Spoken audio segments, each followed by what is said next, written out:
তেল, vinegar, fridge ছাড়া আর কোনো রকম কেমিক্যাল ছাড়া ১ বছর কাঁচা আম সংরক্ষণ করার পদ্ধতিটা শেয়ার করছি। আমি এটা প্রথমে ১ সপ্তাহের মতো রেখে তারপর ভিডিওটা শেয়ার করছি, যাতে সঠিক একটা প্রসেসে আপনারা আম সংরক্ষণ করতে পারেন। সিজন চলে গেলেও কিন্তু কাঁচা আমটা খেতে ভালো লাগে।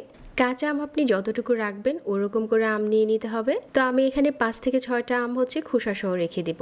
এর জন্য একটা বাটিতে নিয়ে নিচ্ছি পানি, আর সাথে দিয়ে দিচ্ছি ১ টেবিল চামচ লবণ। পানির সাথে লবণটা ভালো করে মিশিয়ে আমগুলোকে ধুয়ে নিচ্ছি। এই আমটা আমি খোসা সহ রাখবো।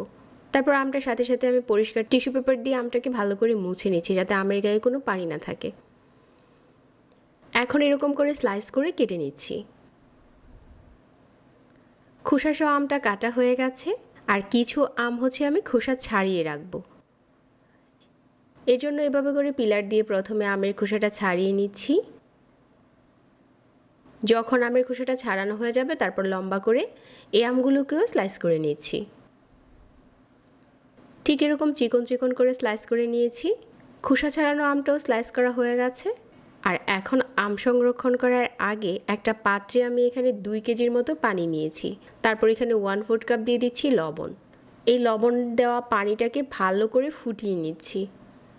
এই ৫ মিনিটের মতো পানিটা ফুটিয়ে নেব। ঠিক ৫ মিনিট পর এই ফুটানো পানিটাকে ফ্যানের বাতাসে রেখে ঠান্ডা করে নিয়েছি। আর এখানে নিয়েছি পরিষ্কার কাচের বয়ম। বয়মের ভিতরে প্রথমে আমের টুকরোগুলো দিয়ে দিচ্ছি। এভাবে করে আপনি বড় কাচের বয়মে অনেকগুলো আম রাখতে পারবেন। আমি ছোট ছোট বয়মে দেখিয়ে দিচ্ছি।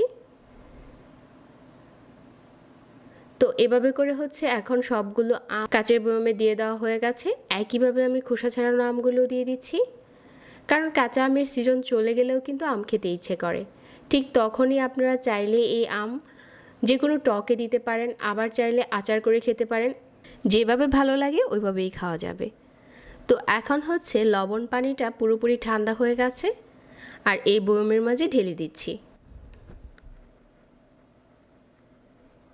এভাবে করে সবগুলো বয়মের মাঝে লবণ পানি দিয়ে আমি এটাকে প্রথমে ১ সপ্তাহের মতো রেখে তারপর ভিডিওটা আপনাদের সাথে শেয়ার করছি। কারণ এটা ১ সপ্তাহ গেলেই বোঝা যাবে যে লবণ পানিতে এই আমটা বছর জুড়ে ভালো থাকে কিনা, কারণ এখানে কোনো রকম কেমিক্যাল দেওয়া হয়নি। ১ সপ্তাহের মতো হয়ে গেছে আর আমটা এখন অনেক ভালো আছে। তার মানে এই আমটা বছর জুড়ে ভালো থাকবে। চাইলে আপনারা এভাবে রাখতে পারেন। এতক্ষণ ধরে যারা আজকের ভিডিও দেখেছেন সবাইকে আবারও অনেক অনেক ধন্যবাদ জানাচ্ছি। আর আমার এরকম নিত্য নতুন রেসিপি পেতে পেজ ফলো করে রাখবেন। সবাই অনেক ভালো থাকবেন। আজকে এখানেই বিদায় নিচ্ছি। আল্লাহ হাফেজ।